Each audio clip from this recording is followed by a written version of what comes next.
So hi and welcome to session 3 of the Interscholastic Sailing Association High School Sailing Team Coaches Masterclass. I'm Dave Perry and I'm still sitting here in Southport, Connecticut. And I'm joined by my good friend and colleague Steve Hunt, who's still sitting out there in your neck of the woods in San Diego. Steve, as you know, has been the coach at Point Loma High School for 10 years now. And his teams have won 5 Mallory Cups, 5 Bakers, and a Cressy. It's very impressive. And Steve and I are happy to spend the next hour with you all, the sailing coaches of the Pacific Coast Interscholastic Sailing Association, sharing how we use video to accelerate the improvement of our sailors and our teams, and then sharing some coaching points for boat handling, boat speed, and tactics and rules. Nice. We'll also be taking a pause throughout, give you a chance to ask your questions and pick our brains, Steve and mine. So have a piece of paper and a pen handy and just jot down those questions you want to ask us so that when the opportunity arises, you can pick our brains too. So this is for you all. So Steve, I assume you use video as a coaching tool, is that right? Yeah, all the time. Yeah. Well, cool. So why do you think it's so effective as a coaching tool? I think people love to watch themselves in videos and pictures, so it helps engage the group. And they say the video doesn't lie. So it's another polite way to show someone that maybe they could improve. And it's a great way to show skills. Like I said, with the inner game of tennis, describing how to serve is a lot worse than just showing someone. So same thing with a roll tack. If you can show a sweet roll tack, it's way better than talking about it. Yeah. So how about you? You like video? You use video? Yeah, no, I agree 100%. I was so fortunate to be able to coach the top women's teams when match racing was in the games in 2012, and I was coach for the 2009-12 quad, and we feasted on video. There were so many reasons I like it. One, part of my whole premise of coaching is to get the athletes to do their own fault correction and to solve their own problems, because in a race that you have to do that. So video is great. You can just put the video on and listen to them talk, and they point things out, and you can hear everything that you would have said, but it's coming from them, so it's powerful that way. There's also something called the Wimbledon effect. They found that club-level tennis players, after watching 2 weeks of Wimbledon, the next time they went and played tennis, they were better. It turns out that watching something done well is a great teaching tool. So with video, I can tee up really good examples of the things that I want my sailors to do, and just by watching it, I'm teaching it to them. I had a coach at my old school. He used to say, it's a little thing, but it's everything. And I can't tell you how many people come up to me and go, Dave, what's the silver bullet? Like, what's the one thing you all know how to race sailboats that we don't know? And I'm like, there isn't one. Improvement is thousands of little tweaks. It's a little thing here, a little thing. It's a little thing, but it's everything. So video gives me the chance, Steve, to really point out all those little things. Look at the way you put your foot here if you put it there. Notice the way that windward sheet's dragging in the water. All the little things that add up to improvement, you can do in video. And finally, with the women's match race, I spend all the time videoing the competitors, videoing the other teams. And video gives you a chance for your athletes and your coaches to study the other teams and learn from them. So, but I'm here to tell you, man, I flailed for the first little bit trying to use video. It was overwhelming, the equipment and then all the playback connections, and then I had so much video, I was drowning in it, and I was boring my athletes, and it took me a while to really get that right balance. So, I'd love to hear how you handle all that. Like to begin with, I haven't videoed in a while. What do you use for video equipment these days? I use the trusty iPhone. It's an XS. I used to use the iPhone 6 until it died. Often with a life-proof case to keep it waterproof. Nice. The 10, they say it's good up to 1 meter underwater, so I just bought the shock-proof case. I don't have a life-proof now, and it seems fine even if it's lightly raining. I wouldn't fully trust it to put it underwater, but and it has a zoom too. The old iPhones didn't zoom. This one does, which helps. Nice. I used to use this beautiful Sanyo yellow camera that had a great zoom, and it started to die on me, so I switched to the iPhone. And it seems simple because I always have it with me, and I carry in my coaching bag a battery charger.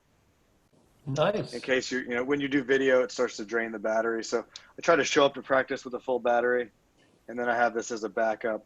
And then I have one more piece that allows me to attach it to an HDMI cable and then I plug it into the TV from there. But I Nice. can show you, let me share my screen, and I'll Okay. show you real quick to make it easier to remember. The Lightning AV adapter, they call it. $50, works real well. And you can also plug in a charger to it. So often when you're showing video after practice, your battery's low. Nice. You can charge your phone while you're showing. And this is super cool. My brother is a techie guy, and he bought me an Anchor battery charger. And I've had the thing for 8 years, and it's awesome. I mean, it charges my phone really quickly. I hardly ever have to recharge it, maybe once a month. It probably does 8 to 10 charges of a phone. So I would recommend that. I just keep that in my coaching bag in a Ziploc bag. Cool. And this last thing, I've only used it once, but it's a camera called the Osmo Pocket. But if I were to coach in a place that had waves and wind, San Diego's kind of flat water, and storms and rain, I would use this. It's waterproof, and it's a stabilized handheld camera. It's got like a gimbal in it, and you can be in waves, and it just stays even with the horizon. Skip D-Ball showed me this when I was sailing Lightnings, and we just came in after sailing. He plugged it into his laptop, pulled up all the videos, and so I think a lot of coaches are using that these days too. Nice. Hey, what do you do? I remember when I first started videoing in Biscayne Bay, I put my camera in my pocket, and then of course you're leaning over and dragging marks around, and I went to shoot, I went in my pocket, it was like, oh my God, it's not there, and I was looking in the bilge, and it was gone. It's in the bottom of Biscayne Bay. So where do you put your camera when you're not using it? Hey, good call. I think your phone landed on top of my phone in Biscayne Bay. You'd never put it in your side pockets. If you have shorts with the cargo pockets, those are okay. I put it usually though on the dashboard of the Whaler with stuff around it so it doesn't slide around. Yeah. Or if it's kind of rough out, I might put my coaching bag beside my feet open with a Ziploc bag and just drop it in there. Nice. Yeah. Cool. Nice. So how about you? What do you use? Well, Steve, iPhone or I've got the old yellow. Nice. There it is. I live funny. by this thing. We all got them in 2010 when we were all doing the women's match race. One of the women did a lot of research, and it was the best one out there. And I'm telling you what, man, if I ever lose this thing, I'm just going to stop coaching. I love this thing. Actually, it's called it's a Sanyo Exacti, X-A-C-T-I. It's model number VPC-WH1. I'll put it in the pre-read. But I actually went online to see if it's still available because I'd heard they discontinued it. And Amazon's selling them, but they're probably used ones.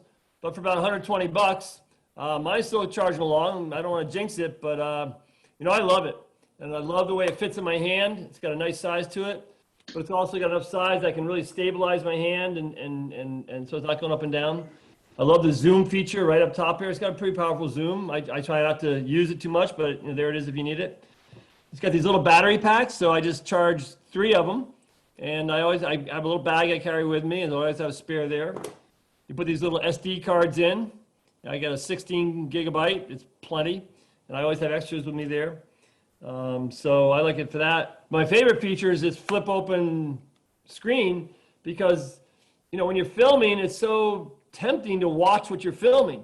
And I've seen so much video that the person's looking, holding the video camera up, but they're peeking and they're a little off, and then you got to watch it, and it's like, you don't see it. So this is great. I can center the whole picture right in the screen, and then I can kind of cheat with my eyes. I can let my eyes go a little above it and film and watch it. So Nice.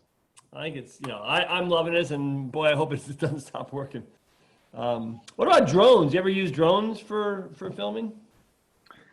Yeah, I had a kid or two come to practice with a drone, and that was nice. And I'm on a pro sailing program with our tuning partner has a designated drone guy, and he's got a really expensive one, and it's awesome to use, but I think you need a designated drone person. And then at night he spends a few hours editing it because it's a lot of video and it's expensive and you got to land it well. And so it's great, but we don't have the budget with Point Loma to do it. Nice. Yeah, you use drones? Or? I've never used them personally. I love for tactics right above the mark, it's great, but I'm sort of a flannel shirt and blue jean guy, and I love my thing. How about back on shore? What are you using for your playback? What kind of equipment you use, and how do you get it up in front of the kids? I just use that adapter I showed, and I plug it into the flat screen TV in our debrief room. And while they're de-rigging, I just go straight in there. I usually have a kid in the coach boat put the marks away, so I can just go straight in there and review the few videos that I took before everyone comes in, and just plug it in HDMI to the TV. And I always try to put it in the same hole, so I know it's input 7 on the TV, and I go to the input. So I'm Nice. not wasting 5 minutes figuring that out. How about you?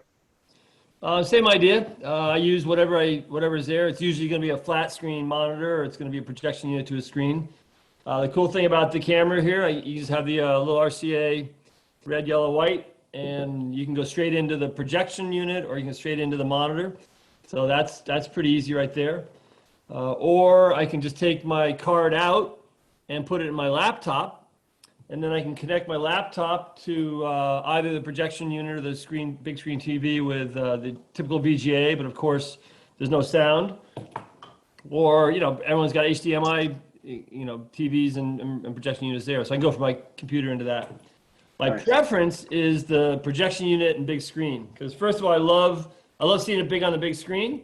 It's a little more granular and not quite as crystal clear as it is on the flat monitor.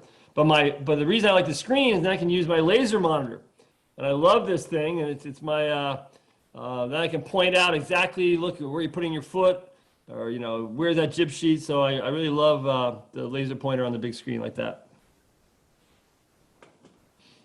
Beautiful. So when do you do your debriefs? Well, that's an interesting question. The women and the women match racers, they decided that they didn't like to do the debrief, video debrief when they came in from sailing. They're exhausted mentally and physically. They want to unwind. They want to get something to drink and eat and get a shower, and they really wanted to be fully present for all the detail that video has. So for them, we'd come in, we'd sit down, we'd have what we call a debrief, no more than 20 minutes. We'd always talk about what went well first. Maybe we were working on something that day, so what went well? We always start with that. And then we might say, what are a couple things that we need to work on, they'd like to work on tomorrow? Either something we need to work on to get better at, or it's a new thing. And then off they'd go to dinner, and they'd do their workout. And I'd go back to wherever I was staying, and I loved it. Because then I could get a meal myself and then sit down and just mine the video. And I would be looking for examples of the things they wanted to talk about tomorrow. So when we got a debrief, I could just tee up 3 or 4 great shots. Or sometimes in watching the video, I'd see some cool things I'd want to show them. Or maybe I'd grab some shots of some competitor going by. So often the video I got would dictate the coaching points I made the next day. So I much prefer the next day or afterwards. But I do a lot of clinics, and sometimes you have to do it right away. So in that case, Steve, I like to come in, make sure that people are eating dinner, hit the shore, go have, de-rig, change, and have dinner. I do my quick preparation, and then I do it after dinner. That seems to work out well for me. Gotcha. So when do you like to show your video? How do you do your debriefs? For high school sailing, I do it right after practice, and I don't take much. And the kids are still pretty fresh because we only sail for an hour and a half, 2 hours or something. When I'm coaching other groups, if we're out there all day long, I try to do it the next morning, like you said, so people can just chill. But, in the owner-driver world, it's kind of what the owner wants. So sometimes they say, hey, coach, let's meet in an hour and have a beer in the yacht club. So in that case, I say, okay, perfect. If you don't mind if I leave right now and I just go fast to the yacht club, right? Get sorted, and I just find a couple talking points to go over a beer versus going through it all. Then that night I might share it and send it out to the group, download it all to Google Drive or something. And yeah. Like, how about you? How do you prepare for a debrief, especially if you have to do it that day in a clinic or something? Yeah, well, that's the secret sauce right there. I've over time developed a bit of a system that I really like. I'll be glad to share it with you when I got to show my video in a short amount of time. First thing is I try to get off the water as fast as I can when the practice is over. If there's an assistant coach or someone that can bring the kids in, that's great. Or if they're older, they can get in themselves. And I give them a time to be somewhere, so there's some plan. And then I just book it. And I hit the shore, and I grab my camera, grab my power cord. Very important to grab the power cord because you're not going to have enough battery. Grab my yellow pad and a pen. a Coca-Cola and some goldfish, and I head for a nice quiet spot. And when I get there, I get my pad out and I write down in the left column 1 through 25 or whatever I get. And then I start watching the video. And I just do a quick description of each clip. So clip 1, it's attack, good flatten. Clip 2, it's attack, overturn. Clip 3, start, Alan and Nicholas, if it's a match race. So I just do a quick description of what's on every clip. If it's a longer clip and I don't remember what's on it, I can do a fast forward with this camera. I can do a 5 times fast forward, just whip through it and see what's on it. Mm-hmm. Then I'm also self-editing. Like if clip number 4 is garbage, just put an X through 4. Clip 6, sweet jibe, I circle the 6. So I'm already sort of self-selecting as I go through. And I go through all my clips. And then on a different piece of paper, I put across the top all the categories like tacks, jibes, starts, sets, all the things we were working on. And then I just list the video clips under each one. So tacks is number 1, 4, 12, and 20. I just go through my list. And then, starts are 2, 8, whatever they are. So they're all listed there. I sort of know which ones I want to show because I circled them. And then I just have to figure out what order am I going to show the categories. Am I going to start with boat handling or go right to the starts or whatever? And then ready to go. It takes me about half an hour now, Steve. I can do that about a half hour. So. Wow, that's pretty quick. Did you ever send the videos out to the sailors? If so, how do you do that? Yeah, I try to. They love it. And I also try to talk while I'm filming. We'll talk about that a little bit so that they can always be learning. So I just come in. I'll take my SD card out of my camera, put it in my computer. I paid the extra $100 for more Google Cloud. So it goes right to my Google Drive, all my videos right there. And I'll just put it in there. It takes whatever it takes to download it. If there's a lot of it, I usually do it when I go to bed, so it does it overnight. And the next morning I can send the link right out if they want it. Or if I have a couple days, then I'll go in and I still have my list 1 through 25, and I'll just go through and I'll name every clip. This is, Sarah's tack, good flatten, Mike's tack, over rotation, start between Alan and Josh, I'll just name every one. I try to have a common beginning. So all the tacks will begin tack, number 1, tack, whatever, start. And that way in the folder, they can do a sort by title, and then all the tacks are there, all the starts are there. And they love it. It really helps them find the ones they want to look at, and especially if I get their name on it, they can go there. So yeah, I try that. How about you? Do you send your video out to your kids and your clients? Yeah, for the clients, I do exactly what you said, share it in Google Drive. And for the high school kids, sometimes I text it to them. I try to keep it short and sweet, the video clip, so I can text it. And sometimes after debrief, they'll come on, hey, Coach, can you send me that roll tack we did? And I'll text it to them. Yeah, nice. Yeah, very similar. Well, listen, the whole art and science is in the shooting. So, how are you Fellini? What are some of the tricks of the trade? What are the things you've learned over time, Steve, when you're actually filming to get good shots? What's going through your mind when you're using video? Well, my brother taught me a bit. He's a professional photographer, and he told me, if you're going to take a great picture, you should get closer than you think you should, and then take another step closer and take the picture. And you also want the light behind you as the photographer, so it's hitting the subject. So I try to get up light, and then I try to get close. I zoom in a little bit, but if I need to, but I don't want to zoom in too much because it gets wobbly and people get seasick as they watch it. So I think those are the big tips. How about you? Yeah, well, it's certainly, I've evolved, and the more I do it, the more I've made mistakes and figured things out. But it's interesting. Many years ago, I ran into John Wooden's Pyramid of Success. And I know you're a big John Wooden fan, and in the first pre-read, you put down his books as things that you really were informative to you. So Wooden, of course, the most successful men's college basketball coach of all time. UCLA, his teams won 88 straight games over 3 years. It's unprecedented for the men's basketball. 10 NCAA national championships in 12 years, almost as impressive as your run. 7 in a row. No other men's or women's college basketball teams ever won more than 4 in a row. So the guy's impressive. And I always encourage athletes and coaches to go Google John Wooden's Pyramid of Success. It's just a place to go.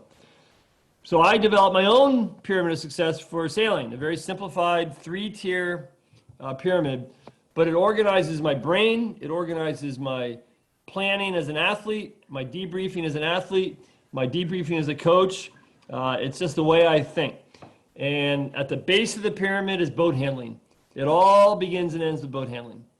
The next tier is boat speed, which of course is a function of good boat handling, and then also boat trim and sail trim.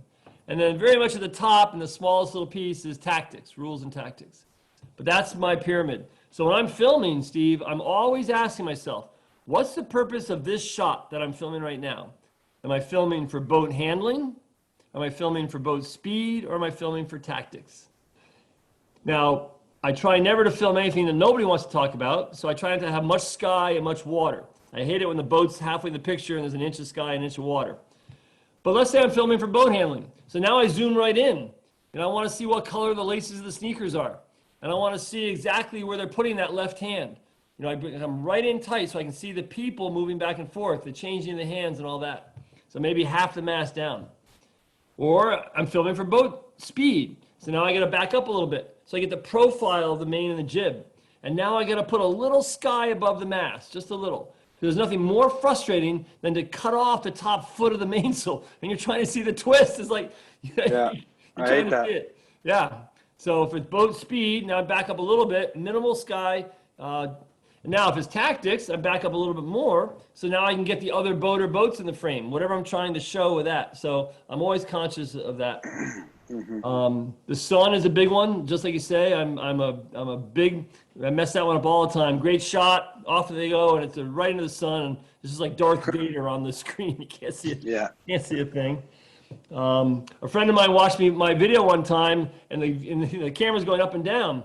It was a wavy day. He said, "Dave, try to keep the horizon in the same place. So as the boat's going up and down, you keep the horizon in the same place." And that helped me a lot. But Yeah. probably the most important thing I think about is self-editing.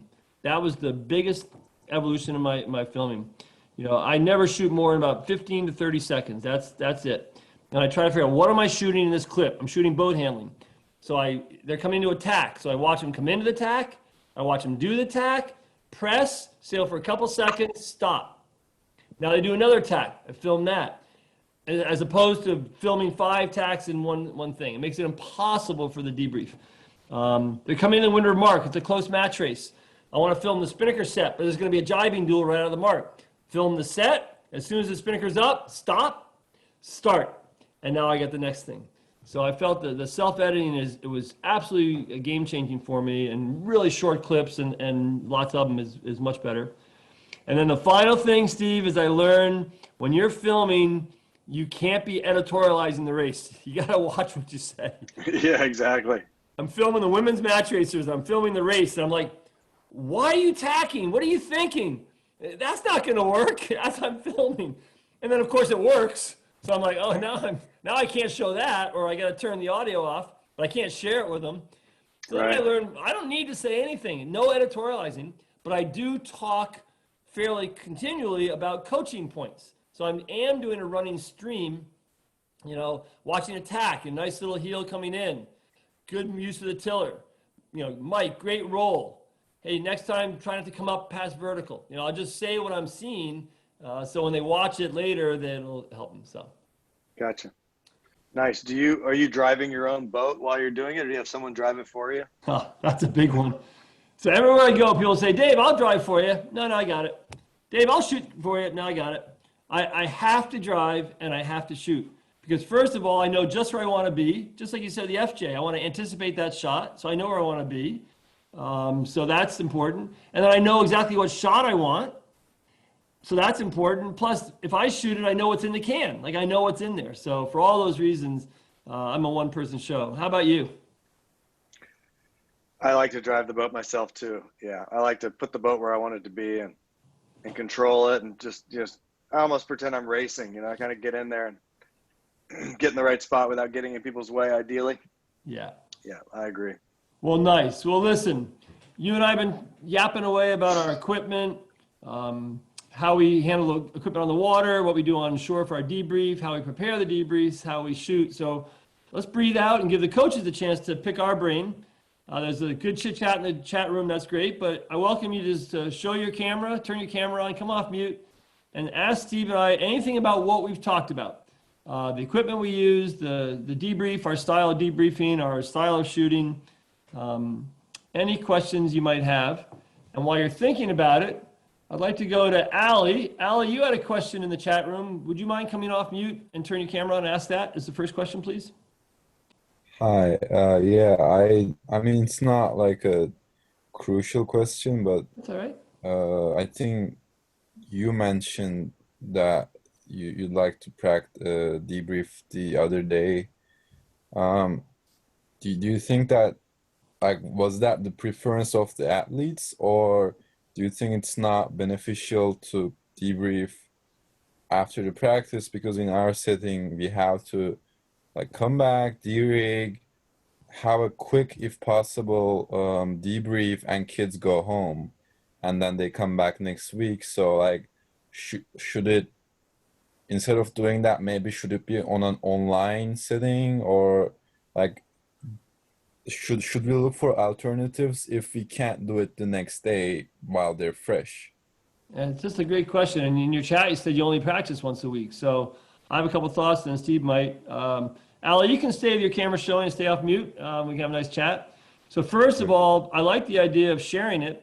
When I video, I try to talk as if I'm coaching. So then when they're watching it, they're learning. So I think that's a good way. My personal preference is not to come in and show it right away. I think they're too tired. I'd rather sail, but then when they come the next day, let's have a 10-minute quick video debrief. We'll sit down while we're changing, while we're slipping our clothes on, and let me show you some video. So I would rather do it that way live than afterwards. But Steve, what are your thoughts? I know you have some thoughts on this question. Yeah, if I could only practice once a week, I'd probably do it afterwards. And now that I've become comfortable with Zoom, I'd probably share it on a Google Drive and do it sometime else during the week just to maximize time on the water. But if you have more time on the water, then maybe you do it, right after practice. Yep. Yeah.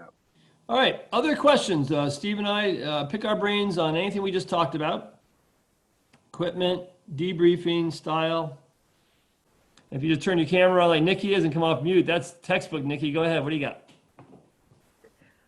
I was just wondering, how often do you guys debrief with video? Is that something you do at every practice, or is that something you do once a month? Like, how frequently are you filming? Steve, why don't you take that? Every practice. Yeah, unless I can't use that room with the TVs, but and then I just talk. But yeah, it's so much better to use video, I found. Yeah, I'll agree with that. And first of all, the kids it gets their attention a little better, but I don't overuse it. I'll just use it to start a discussion. Otherwise, they turn a little zombie-like, and short and sweet. But unless it's part of a clinic. Great question, Nikki. Other questions to Steve and I about the logistical sides of using video. You all have used video, or you want to use video, and there's a good chance to pick the brains of a couple of people who've probably made as many mistakes as there are to make about using video. Yeah, that's what we should say. What shouldn't you do? There's a lot. All right, don't be shy. Question for you guys. Yeah. You ever just turn the video camera on, like mount it on the boat, and just let it run for the whole practice? That way it frees you up to do other things like toot the whistle, drive the boat. Steve, why don't you take that one? Yeah, I do not do that. I think it'd bounce and it'd be way too much video. The key is to not have that much, or else it's a nightmare to edit and go through and everything. And if you had all the time in the world and live by yourself and that's all you wanted to do all night, maybe. Okay, thanks. I'll answer that too, Perry, while you're there. Is those GoPro stuff? I am just an anti-GoPro person. When I see athletes put GoPro on their head or GoPro on their backstay, I've actually watched that. Somebody said, "Here, watch me sail," and they turn the GoPro on, and it was just like I'd rather be mowing the lawn. It was just so boring and uninteresting, and occasionally there was something interesting to watch, but it was just such a time sucker. So I like the short, sweet, dedicated view. Now, if you're out by yourself practicing, then the GoPro is the only way. I mean, I'm not saying that it doesn't have its use, but as a coach, we go short and sweet. All right, Kathy, I see you came off mute and showed yourself. What do you got? Yeah. So are there any tips on like trying to make sure you don't embarrass the kids that you're showing video that's not the greatest technique or whatever? Great. I'm gonna go first, and then Steve's gonna go second. When I coach, the very first thing I say to the kids is, "Have you ever heard of the I know syndrome?"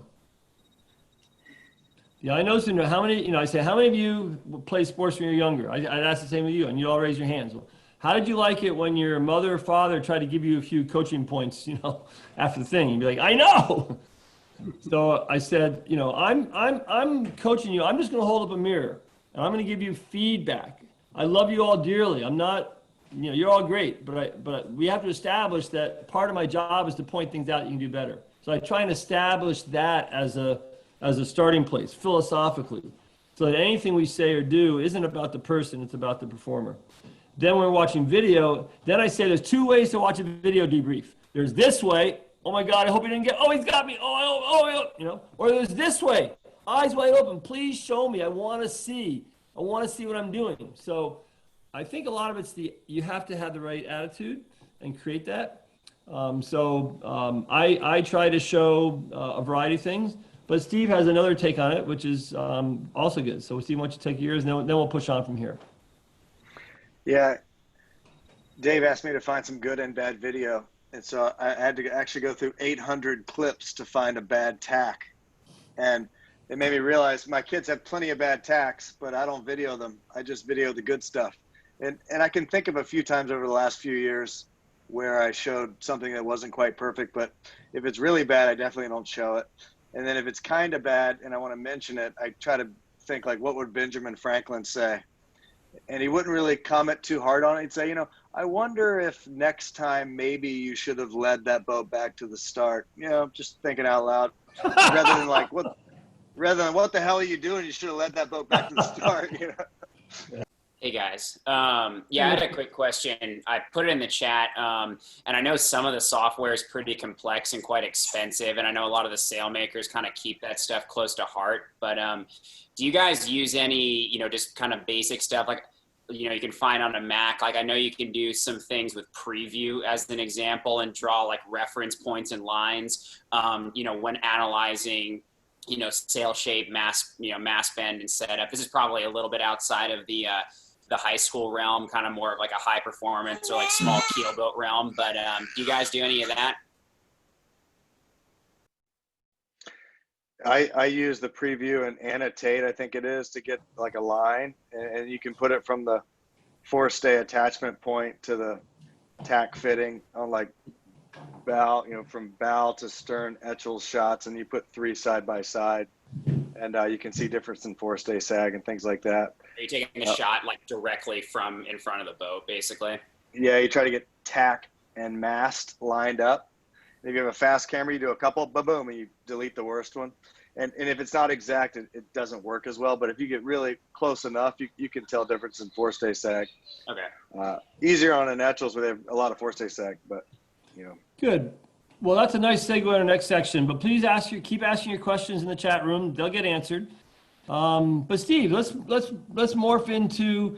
I'd love to hear how you use video to coach your sailors, and specifically, how do you use it to help their boat handling and their boat speed? And maybe what are some of the coaching points you make when you're doing it, so I can also learn, how to help them better in their boat handling, boat speed in small dinghies.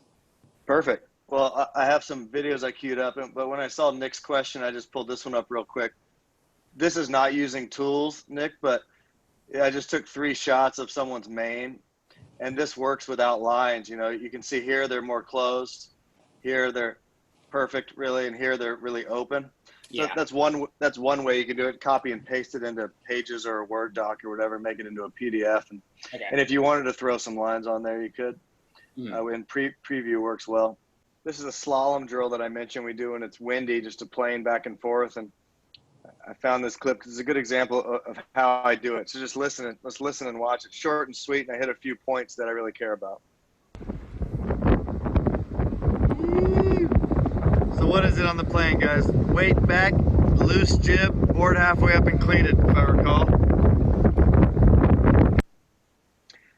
So I just mentioned a few things that matter a lot. You know, scoop back, make sure the jib's loose. And if you want a little bonus, put the board up some and cleat it. And, we may talk about that after I show it in the debrief or not, but it's only 17 seconds or 12 seconds, whatever it is. Nice. Short and sweet. And next we're going to look at some boat sailing downwind on the wing and a wing and wing jibe here. Let's listen in. Here comes the team coming downwind at us. We have SDSU College joining us today. Here's A-Dog with his hair up with Kalea. So I'll hit pause real quick and just show you a few things I like about this shot. They're going really well. I like that they're heeled for a fair amount. You know, the rail's probably near the water over there where Aiden is sitting. I like how he's holding the jib. It's nice and eased.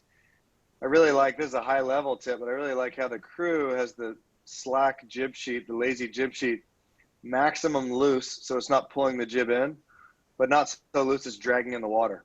And I think the crew needs to caddy that, kind of pay attention to it. If the sheets are real long, the skipper can hold them both, but ours at practice aren't that long. Another cool thing, Kalea, the crew, has her hand on the boom here, which is important in really light air especially, and it's just a good default. Her hand's also right by the vang if she wants to adjust the vang.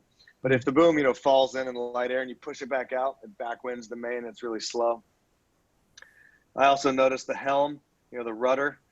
It's got just a little bit of helm, and I found that wing and wing's the only time you sail with helm, and I think it's the lesser of two evils. Having the main up in the air and having not much boat in the water makes up for a tiny bit of helm, you know, versus sailing flat. So every other time I think you should sail rudderless.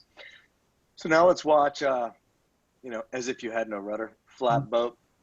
So next, let's watch a wing and wing jibe. And notice how Aiden, the skipper, grabs the main sheet between the boom and the block. He doesn't trim it in from the block. And I think that's important in a wing and wing jibe, so the boom goes all the way out on the new jibe without making the boat want to head up and wipe out when it fills. Nice. And then Kalea pops at the perfect time. And I tell the crews, be patient for the pop. Aha, a Steveism. Yeah, it's a little bit of a rhyme, kind of. But if the skipper comes out too high or there's a shift or something, you know, and they try to pop it and it won't pop, that's slow. So Yep. I tell them to be patient. And Kalea is really good. She pops at the perfect time. Let's watch. Challenge them to crush it today. It looks like they're winning. Nice. Gonna do a wing and wing jibe here. Nice, guys. Boom. Stick that heel. Woo! Money. And look, they're launched. Crushing it. From one heel angle to the next heel angle. Real stable. I guess you also hear I like to cheerlead, you know. I like to cheer for him. But I hit pause because I see this batten popped here the wrong way. Yeah. And I thought there would be, Aiden could maybe just give it a quick little pull right before it hits the shroud and it would pop it. Yep. Or the batten's a little tight. But another tip, I hate seeing the crews just going crazy on the boom trying to fix it. Yeah. It's so slow. Yeah. So I say if you're going to fix it, you got to fix it on the first time as a crew, or don't even try, just jibe. You know, if Aiden just threw the boom over and flattened onto a reach, it'd be way better than Kalea just going crazy on the thing trying to fix it. Yeah, agreed.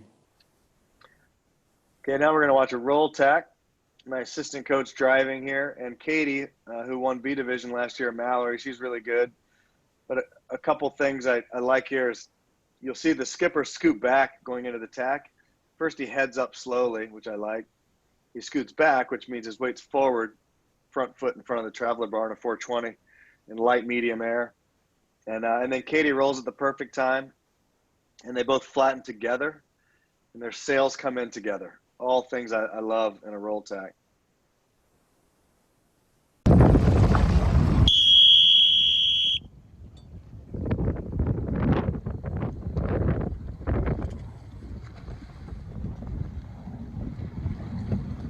Nice. You can even see a little bubble in the front of the jib there. So the skipper came out, kind of at angle, or he just got a little header, but he didn't come out super deep. That's coming out super deep. I think it's a bit of wasted distance sometimes. So, Mm-hmm. and this is a great tip. Dave told me, hey, why don't you find a couple bad tacks too, or a bad tack to compare them. And I actually had to go back like 3 years to find a bad tack. I went through 800 videos, which was a pain, but I was like, what's going on here? And then I realized I don't take bad stuff, and maybe it's the Wimbledon effect or the fact that kids get so embarrassed. I actually remember when I showed this 3 years ago, these girls got embarrassed. So I just show good stuff. And if you do show something bad, maybe you just show it quick and you move on, but you don't break it down and talk about it. And so let's just watch for our own coaching sake here. Something that's important in roll tacking is to do a quick hand switch. So you can adjust the main on the flat, and whether you're pumping it in or easing it if it's breezy, and you want to be tiller in the middle. So you need to be sorted by the time you sit. This skipper does not do that. And then the crew, as you'll see, barely rolls. So, two things that aren't that great. Let's watch.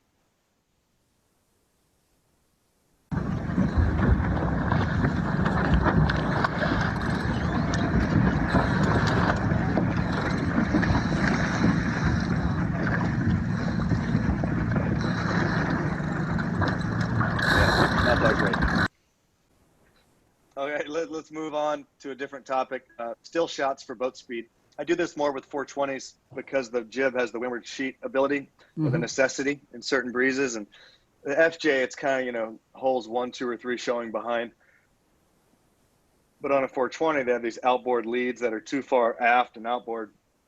And so to fix that, you windward sheet. So I usually take pictures of 420 sailing.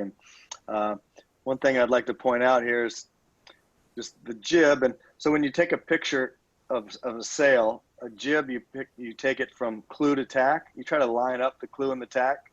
Cool. And that lets you see depth and also twist.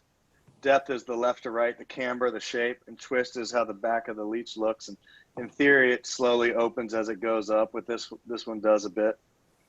And then the windward sheet, that kind of has its own nuances, but short version is it's like a kind of a bell curve, but it's you put on a little bit in real light air, like a drifter. You don't want super round sail because the wind has a hard time traveling over a really deep sail. So a little bit of windward sheet in the light when the crew's in the boat. And as they get up on the rail, you can start to make the jib rounder for power. You want to start hiking against it. So it's probably the roundest and 7 to 11 knots or 10 knots or something. And then as you start to get overpowered, you don't want so much shape. You start to do less windward sheet until you're really overpowered, then you do none. Cool. So it's kind of a scale. And what I do is, with all the sailing I do, pro sailing, everything, you never really know exactly what's going to be fast. There's no like magic thing that to look for. You have generalizations, but I kind of just take pictures of the fast boats and then take pictures of the other boats and compare it. And that really shows you. So we said clue to tack from the coach boat for the jib. And then if you're driving well, you just kind of slowly change the angle or let the boat sail by you. And you're just waiting for that clue to tack and you go, and then that trajectory keeps rolling as you move more towards the stern. And eventually you get to see right down the boom. You then take the picture again, or you take 2 real quick if your camera will do it, and you delete the worst one. So here I got this one perfect, right down the boom. And then again, you look at the depth, the sideways shape, and the twist. And a lot of people compare the top batten to the boom. And to me, this looks pretty closed. He's trimming hard. It's more closed than the boom. But he was going really fast. They were going fast. So this might just be a moment in time where he's trimming hard to point. It also gives you more power. This tight leech gives you power. But if you held that forever, you might end up slowing down because it'll stall. Right. But now let's look at a couple comparisons. Same day, this boat was not going well. First thought I see here is heeled over, hiking, overpowered, sails look east. I did not get the perfect clue to tack angle, but just looks deep. The sail looks really full to me. And I can even see the main looks twisty from here, but I did the same thing, just kind of slide towards the back of the boat as they sail past. I didn't get quite perfect down the boom, but close enough. And you can see this is certainly twisty. Yeah. Here is certainly twistier than the other shot. And and it looks full too. And then different angle of the jib here. As you look at the jib, it looks kind of eased. You know, I see this gap here between the jib and the deck. I think the 420 jibs often almost kiss the deck if you get them in tight. So short version, sails are eased and full. And I would tell the skipper to probably put some vang on, and I would tell the crew to trim the leeward sheet in.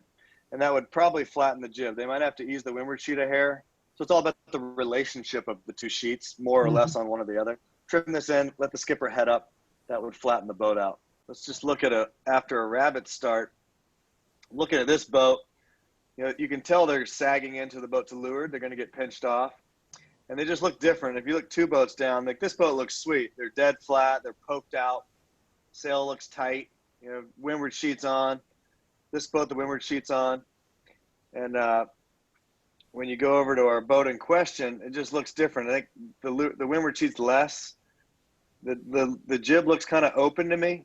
Remember that tight one we saw earlier? Kind of had some return down low, then it slowly twisted as you went up. This one just looks open all through here. And then the main looks open too. And she's heeled to windward. So she needs to trim the main in and head up. They probably need to trim the jib in, leeward sheet and windward sheet, and that would solve their issues. Nice. And then the last little clip here. This is another good example of just what I do at practice. I'm just sitting there in the coach boat, and this boat sails by right before practice starts. It's really light, as you can see, and I liked what I saw. So I grabbed my phone real quick, and I know the shortcut to get to the camera, and I hold it up, and I just do a quick video, and I say the things that I like, and then stop. And that'll give us a perfect talking point in the debrief, or you just let it play and move on to the next one. So let's listen here. Ross and Sammy in real light air, weight forward and low.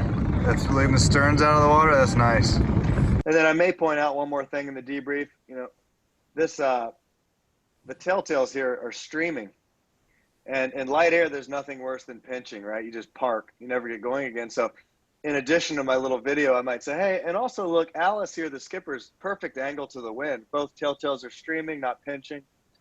And then you move on. That clip was only 7 seconds long. So. Sweet stuff. Really good. Thanks. Josh, our last question in this section. Go ahead, Josh. Yeah, so my question's for either one of you. What do you do with FJ jib cars? Or does that, like, I know I've seen some people say you just, you know, set them to 3 holes from the back and leave them. Some people think it's more important to adjust them for conditions. What's your thought? Steve, over to you. Yeah, it's a tricky question because the jibs are so round, and by my pro sailing eye, putting the leads all the way back looks better. It's just less round, less return into the main. But I haven't been able to see a performance difference in like 1, 2, or 3 holes showing.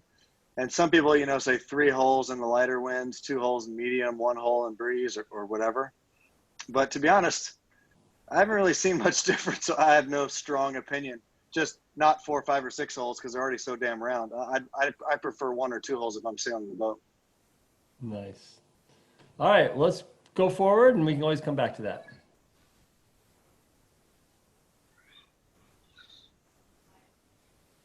All right, moving forward.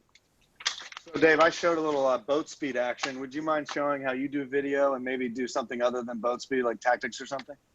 Sure. Well, let me do the tactical part. I'm happy to show how I use video to point out rules and tactics. I always try to go to college racing. It's always the best video. This happens to be a video clip from the 2008 College National Championship up in Newport, Rhode Island, between Rose and Goat. We've all been there. But it gives me the chance to point out lots of different things. So first of all, here's the starting line coming right down in front of the front row. And there's about 50 seconds to go. And I always try to tell the kids, it's not wrong to take your seat early. But you just have to remember, if you're going to take your seat early on starboard, you got to leave extra space between you and the boat to leeward of you, because otherwise, I mean, that space is going to go away over time. So leave yourself a nice big hole. And then I say, but the boat's on port. You're traveling on a different lane. You're down here about 2 boat lengths below. This is a nice circular lane here. But the whole key here is when you're sailing on port, make sure there's not a boat right behind you. Make sure you got a 2 or 3 lengths of water between you and the boat behind you. It's so important, and people never think about that. Because when you go to tack into your hole, if there's a boat right behind you, they're going to go and tack right underneath you, and there's no way to prevent that. So it's so important to have your spacing. And then as we go along here, Charlie McKee always calls the port tack approachers sharks and the starboard tackers minnows. So here we have a perfect shark minnow setup. Number 7 is the shark, and they got their eye on the minnow up here. Number 8 is the minnow. And it's so important, if you're going to be on starboard, you got to go elbows out and defend your hole. And the way you defend it is early warning. So that's got to be the crew. The crew, I always train, the crew should be looking where the skipper isn't. So the crew should be always looking down to leeward, looking for sharks. And this distance, 3 or 4 lengths apart, is not too early to say, hey, do you see number 7? Or look over your shoulder. Do you see number, whatever the boat is behind you? So now sharks are very skitterish. So by turning down towards the shark, you either send the shark past you or you make them tack early. So clearly the shark wants to come in on port and tack in the hole between 8 and 15. And 8's job is to make the attack happen sooner. So watch what a good job 8 does, putting the bow down, down, down. That's so good to keep the bow down and make the shark tack sooner than the shark wants to tack. So right now you can see the shark is tacked into the hole, but they've ended up way down in the bottom of the hole where they don't want to be. Number 8's jump back out. By putting your bow down, you gain speed, so you can jump right back up and create space there. So that was a good job on 8 to defend against the shark attack, and a poor choice on 7 to go in the attack in so low in the hole. She should have gone past 8. So let's see what 16 does. Next shark attack. All the boats are turning down. Of course, rule 16.1 says when a right-of-way boat changes course, they have to give the other boat room to keep clear. Well, there's no problem there. 16.2 says, in addition, if a port tack boat is sailing to go behind the starboard tacker can't change course if the port tacker would have to immediately change course to keep clear. It's the anti-hunting rule. And I point out that that doesn't go into effect until the starting signal. So before the starting signal, 16.2 is not in effect, which means aggressive hunting. Turn your boat down really hard to prevent that boat from going in there. Make sure the jib goes out, make sure the main goes out, and you turn your boat good and hard. And you can see here the tiller is hard over. So you can take one good whack. Sculling is repeated forceful movement. So you can give one good whack to get your bow down. So that boat's doing a good job of going down, and boom, shark goes away, and looking for the next hole here. So again, I point out, look at that, what a great job the crew's doing. The jib is luffing. Make sure there's complete slack in the windward sheet. People always forget that. So the jib goes out, the main goes out. Make sure it's not wrapped around the ankles of the driver. Because when you turn down, you really don't want to go forwards, because that's all gold down there. You want to hold that gap. So you want to be able to turn your boat down without it moving forward. But bow down, and now the shark is coming to attack. Of course, they're on port tack, and they need to keep clear. And then, of course, the moment they go past head to wind, they have to continue keeping clear, even though they're on starboard. And they don't get the right of way until they go down to a close-hauled course. The upper boat did a good job staying down on starboard. If they went up early, the shark would just delay their attack and stay high in the hole. But the windward boat's done a good job of bow down. The shark is tacking safely, so there's no foul. And as soon as it gets shark is to a close-hauled course, remember your sails don't need to fill, just get to close-hauled. Now you're done with attack. You have full right of way, and boom, right back up again with a sharp jab of the tiller down and a big pull of the main sheet in. And the boat will pop right back to windward. Boom, you see them both go right up there. So ring the bell, go right back up. So boat 12 did a great job of getting the shark to tack a little sooner, so they preserved about a half length of water. And now everyone's on starboard. Well, almost everyone's on starboard, but you're still not safe. Look at this one boat going down the line. And number 7's got their eye on this pink number 8. And number 8's crew should be saying, hey, look out, do you see 7 coming? But they're not doing it. Too often the crews are looking forwards. It's the worst place to be looking. The skipper's looking forward. And now 9 picks up 7, but too late, and 7 gets underneath him there. Ouch. And now there's about 15 seconds to go. 10 seconds to go. Time to get the bows down. It's so important to get your bow down below close hauled. You can see how this boat here is below close hauled. That's the whole key to acceleration, is about 10 degrees below close hauled. So when you trim your sails, they'll start to fill, and then you turn up to close hauled. And now at about 6 seconds, you'll see the cruise jump to leeward. About 5 seconds, you'll see it right about now. The cruise lean, big lean to leeward, load the boat. There it is. Cruise jump to leeward. Skippers lean in a little bit. I don't like the skipper to stand up and put their left foot in the tank. That's kind of bush league, and it really draws the attention of the judges. A little bit of heel. 3, 2, the boat starts to sail. 1, you press the boat flat 1 time as you come up to close haul, and off you go. I've got a series at the windward mark. This is actually some footage from Key West. But I love this footage here because it shows the boats coming in, and right away you can see the boats that are on the ley line too early, and they're going to be in trouble. And so that's one point I try to make is, try not to hit the ley line too soon, because if you hit the ley line too soon, a boat comes and tacks on you, then you're in big trouble. Your wind's bad, the water's bad, and you may end up never making the mark and have to tack a couple times. So you can see what happens is that the farther back you are, the more you go out to windward of the ley line. And that's just the nature of the beast. So I try to coach my kids, try not to hit the ley line until you're about 4 or 5 lengths from the mark. Try to come along on starboard below the ley line in clear air, and then you step up to become one of the bricks in the wall. So you can see in this picture how that happens. The farther back you are, the more you have to overstand so that you don't end up like this blue boat right here. Another interesting thing in this picture here is the boat's coming in on port. And it's always a temptation to tack as opposed to ducking boats. And nobody likes to duck boats. And I always make the point that this is a good time to go, duck, duck, goose. This is a good time to duck. You can see right here, perfect example. There's a white boat here who's going to tack right into this space here in very bad air. And there's another white boat that's at least 2 boat lengths behind him in the race that's going to duck these starboard tackers. So in they come tacking. I make the point here that as long as you stay on starboard, you have full right of way, right up to head to wind. So you can go up to head to wind with full rights. So that you're the leeward boat with right of way, and you're also the inside boat with the right to mark. Oof. I know. So It's going to get ugly, isn't it? this boat they're working on it. They're working on it. And one little trick I try to remind people is that when your boat goes above close haul and you're the trimmer, make sure you let your jib out of the cleat. Don't keep it cleated, because if that jib was to backwind right now, which it almost is, first of all, it slows you down. You're trying to go forward to get around the mark, and it might even push you past head to wind. At which point, your attacking boat with no right of way, and your right to mark room goes away. So head to wind is the end of your road there, and so this boat's watching that. And keep an eye on our boat behind here. This is a boat that tacked into that space instead of ducking. And now the wind is so bad that they're not quite making the mark. And watch what they do.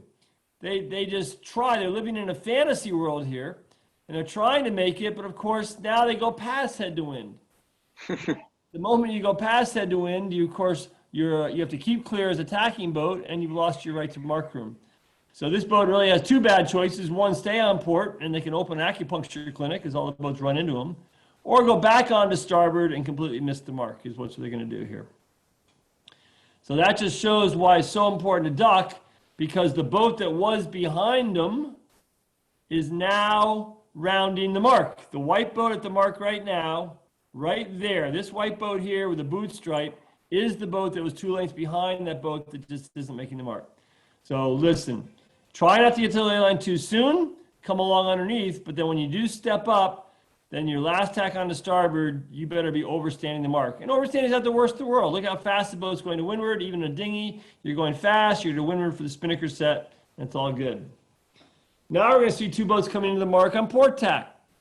And people often say, well, there's no such thing as mark room at the windward mark. I go, well, there sure is. If the boats are on the same tack, then mark room turns on. So clearly boat number 3 is the leeward boat. She's the right-of-way boat, and she remains the right-of-way boat.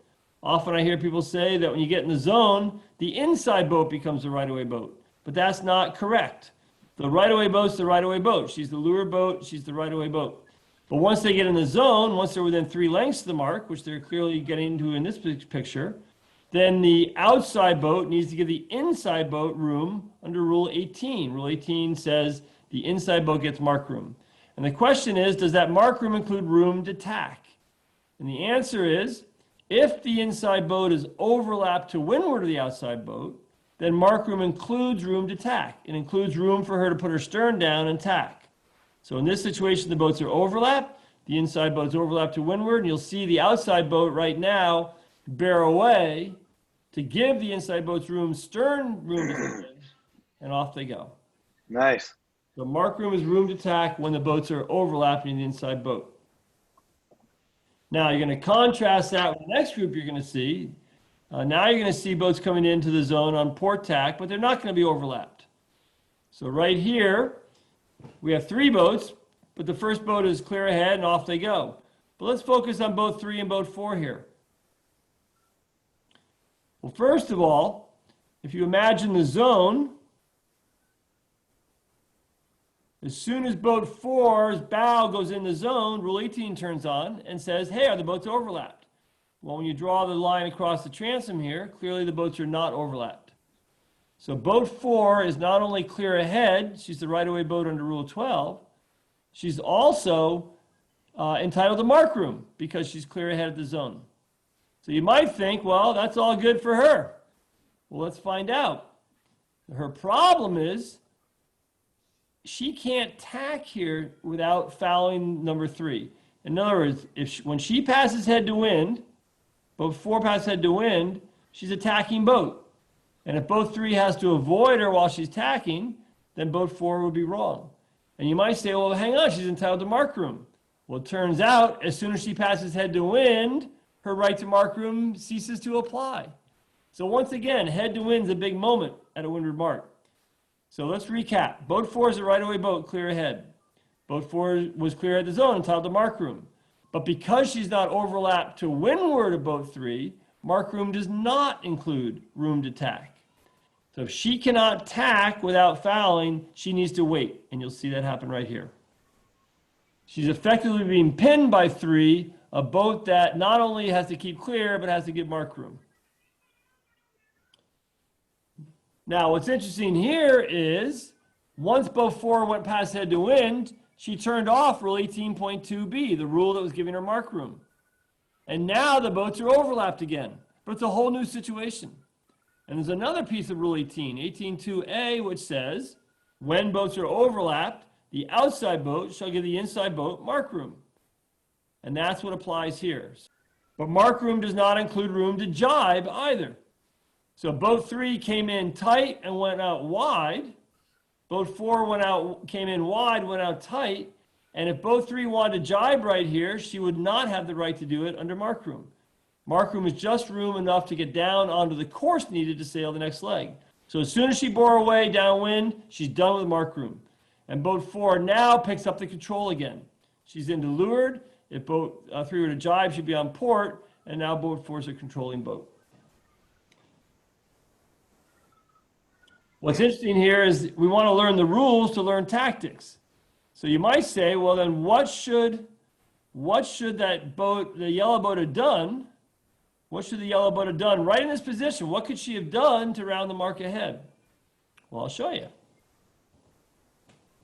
It would have been nice if she'd been coming in on the port ley line. If she had tacked a little bit later and been on the ley line, she might have been able to get her tack around the mark before 3 could have prevented her. But even right here, if boat 4 gets downwind to the mark and then goes head to wind, she just goes head to wind towards the mark. Well, while she's head to wind, she's still the right-of-way boat. So boat 3 would have to keep clear. Well, boat 3 is not going to go inside of her because boat 3 has to give her mark room. And the moment boat 3 goes outside of her, now boat 4 is the inside windward boat. And now mark room includes room to tack. So by delaying head to wind and letting boat 3 come into leeward, then she can do her tack. That's a nice little tactical trick. The final piece here is when the boats are coming in on opposite tacks.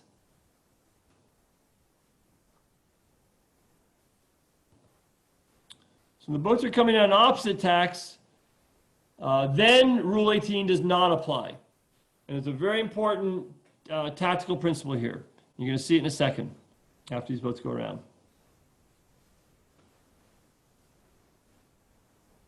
So now the boats are coming in on opposite tacks, and Rule 18 does not apply.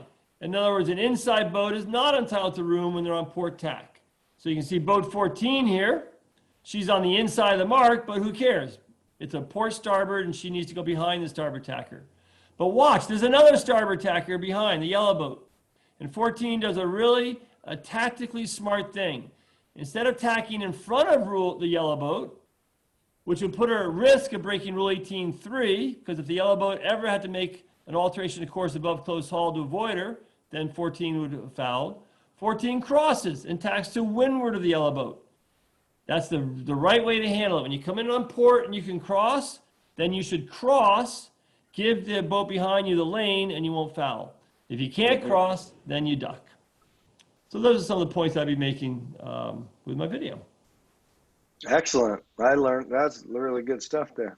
Yeah, thanks a lot. Well, I've listen, always wondered about that bear away and jibe thing. Can you bear away and jibe in front of the boat behind you, or can you not jibe? That's a debated thing. negative Ghost Rider. Let's go to a leeward mark here. These boats are coming down to a leeward gate. I always talk about the marks as I'm looking downwind. So this is the left-hand gate mark here. The right-hand gate mark's over here. And the fleet's coming in. There's 7 boats in this picture. There's a 9 over there going around that gate. As boats are coming in, I always coach, make sure you know where you belong in the pecking order. Where do you belong in the parade? You have to know where you fit in the puzzle. So you look around. Clearly 11 and 15, they're established. 11's going to round first and 15's going to round second. So it's just a matter of executing for those 2 boats. How about 14? Well, she's not at the zone yet. We know the zone is 3 boat lengths. And so the rights and obligations are set up when you get into the zone. So 11 and 15 are entering the zone right here. And so all the rights and obligations are locked in. But 14 and 10 is still open territory. 14 could still maybe lose her inside overlap to number 10. 10 could get an inside overlap. So I always say when you're racing to the leeward mark, you're not. You're racing to the zone. So 14 needs to watch out for 10. Let's watch what happens here. 10 bears off, tries to get inside of 14. 14 bears off and says, not today. 10 goes, okay, no harm in trying, releases, and 14 comes up. So good work by the skipper there to pay attention to the boats. Meanwhile, the crew should be focused on the execution.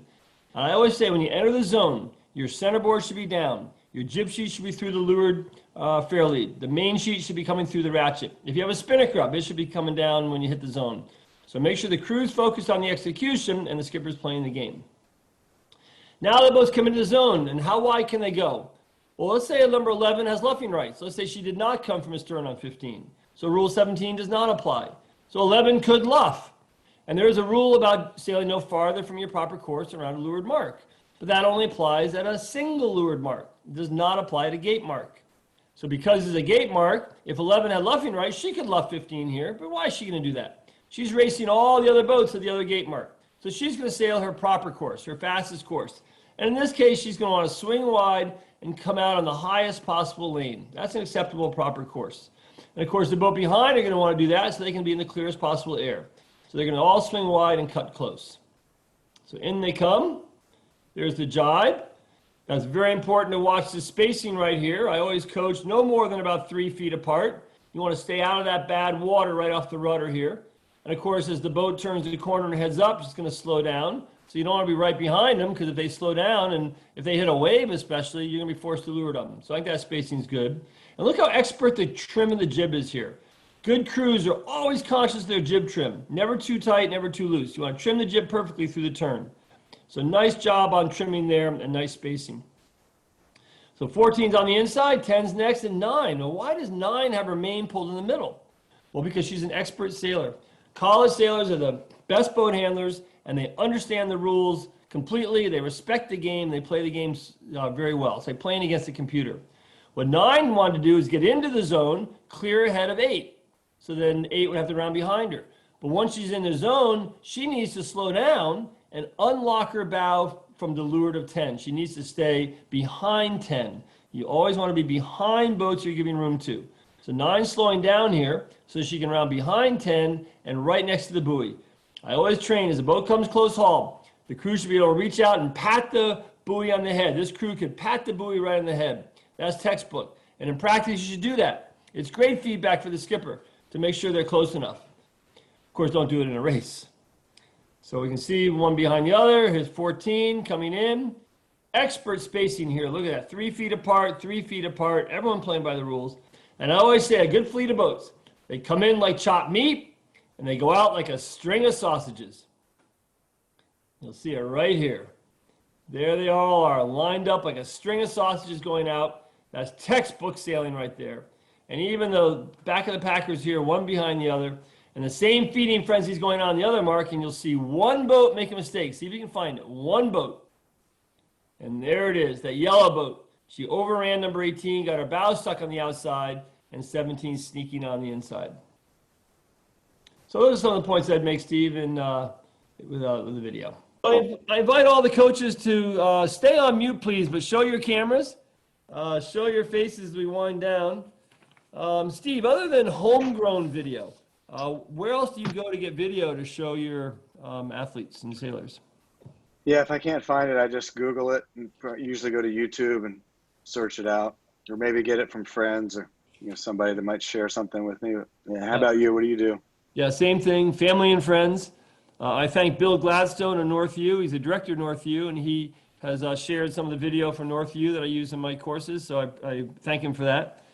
And there's a ton on YouTube. You just go to YouTube, you go to the search engine, and you can type in college dinghy nationals. I always go to the college sailors because they're the best in the short course stuff. But then I was trying to show it, and it's so frustrating to show video from YouTube because the internet connection isn't also good, or you go fast forward and there's buffering issues, and it was driving me nuts. And then I was talking to this guy named Dan Zwerg, who's the district director for ISSA. And he said, he's an IT guy. He goes, Dave, there's a software that you can just download. It's totally free and easy that you can download YouTube video to your hard drive. So I did. I signed up for it. It's called 4K Downloader. 4K Downloader. I'll put it in the pre-read. And then you just grab the link of the video. You put it in your downloader. And within minutes, you've got that clip right on your hard drive. And you can edit it. You can show it without the internet. It's brilliant. It was a game changer for me. So it just opens up even more video I can show. In fact, Steve, how about you and I put all the video we showed here on the pre-read next week, if that's helpful to the coaches? Yeah, cool. Cool. And speaking of being helpful, I was talking to Stu Gilflin from U.S. Sailing. He's the director of education. And he and the education department, they're bending over backwards right now to try to provide ways to be helpful to not only coaches but sailing instructors in this sort of weird time where the AP flag is up. So they're developing lots of ideas to help coaches and instructors get better for the season. And he had a few things he wanted me to share with you. First of all, he knows you all know about the starboard portal. Here's the lineup. Tomorrow, there's some sailors from the U.S. Sail GP group talking. And then on Friday, you can do Friday Fitness at 10 o'clock with Mike Kushner, and you can get a workout, or you can see how Mike's having people turn their living rooms into gyms. And then they're starting a series with Kayard and Jobson. Paul Kayard and Gary Jobson are talking about the Yachtsman and the Yachtswoman of the Year sailors. So that's all starboard portal and good content there. And then, of course, many of you are familiar with the Skill Up app that U.S. Sailing has developed, and it's a member perk, but it's fantastic. And this is an app called Skill Up, and it contains all the drills and all the games that are in the Sailing Drills Made Easy book and the T-Sailing the Fun Way we talked about, as well as videos. There's a whole lesson builder to help design your plans. And maybe many of you in the summer are running programs and you have instructors working for you. What a great way to help them put together their programs. And it runs on the iPhone and the Android platform, so that's good. And if you're not currently a member of U.S. Sailing, but you want to use Skill App, you can take advantage of the coaching discount that Stu's got going for high school coaches. Just type in May ISSA, and you get a $65 program for a membership for just under $50. So they're doing a lot in Skill Up, and They have ways, if your sailors are members, you can track their progress. They can log in and track it. They're also having more add-ons coming where you can communicate with parents, and there's going to be applications for your desktop where you can do more things. So keep an eye on Skill Up and take advantage of that. Also, as you know, U.S. Sailing has this great book, Sailing Drills Made Easy. And it's not only loaded with drills, but there's also other sections in there. Fuzz Spanik, who is the U.S. Sailing Team speed person, has articles in there. Amanda Callahan, fantastic coach. Jeff Becker, fantastic high school and college sailor. John Pierce, Shannon Bush, Jim Menges, and many others have contributed to the books Sailing Drills Made Easy. So there's a product right there that you can go, and I'm sure it would be helpful to you. Just go to U.S. Sailing and grab that. And then, of course, there's the coach survey going on. Stu's very anxious to learn about you guys and get input. Many people are filling it out, and that helps him and the training department, education department, develop programs to help you. So fill that out. He's happy to announce that Robel McMiller, who was on our previous session, won the U.S. Sailing Team hats, and Paula Hennon won a free copy of Sailing Drills Made Easy. So that offer lasts another week. The link to do the survey is in the pre-read. Fill it out. It helps Stu help you, and you can win some free swag. And then finally, U.S. Sailing has teamed up with this new company called MarkSet Bot, MSB, MarkSet Bot. It's actually pretty cool. So these are the world's first robotic marks. You set them with your phone.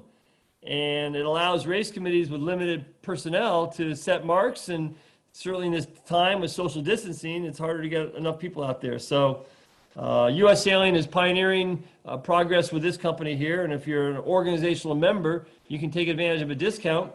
They'll send you 3 of these marks, and you can have a 3-month period, so through the summer, and you get 33% off. It's about a $1,500 saving if you're an organizational member, a club or a program like that. So lots of good stuff that's coming out of U.S. Sailing, and I hope you guys all take advantage of that. Well, Steve, this has been fun. I've certainly enjoyed watching you use video and learning about it, and especially all your critique. And hey, listen, I'm starting to do more and more team racing as I'm getting older, and it's really fun. And I know the kids love it in high school and college, but it's good for us old kids too. And so it just occurs to me, you're kind of the team racing guru. So would you be willing to share some of your tips on team racing with an old man? Maybe tell me how you organize the starts, and how do you team race on the first beat, and how do you do the mark traps, and how do you set up that 2-3 double team on the last beat to convert it? So would you be up for sharing some of that with me? Sure, man. As long as it's private, I'll share anything with you. Cool. Well, listen, I happen to be available next week, same day, same time, same Zoom link. Maybe we'll just ask a few of our friends here to join us, but that'd be great. Perfect. Yeah, awesome. Let's do it. All right. So next week, for our last session of this series, we're going to focus on team racing, 3v3 team racing. And we'll begin at what it is for anyone who may be new to it. And then we'll quickly accelerate to how does Steve organize his teams at the start? Do you team race on the first beat? I'll cover some of the mark trap situations and the rules, and we'll go around the course and how the plays work and the combos. And we'll end with the last beat and the 2-3-6 and how do you win from that. So hopefully that'll be enjoyable to you. The pre-read this next week will be filled with team racing stuff, so feast on that. And then come with your team racing questions. Get ready to pick the brains of Steve and myself and team racing. So I hope you enjoyed it. Thank you for joining us today, and please drive home safely. Good night. Thanks a lot, guys. Thank you. Thank you all very much. It was great. Appreciate Awesome. that. Nice one, Dave. Thanks, Steve. Nice job. Thank you. It was great. Thank you. Our pleasure.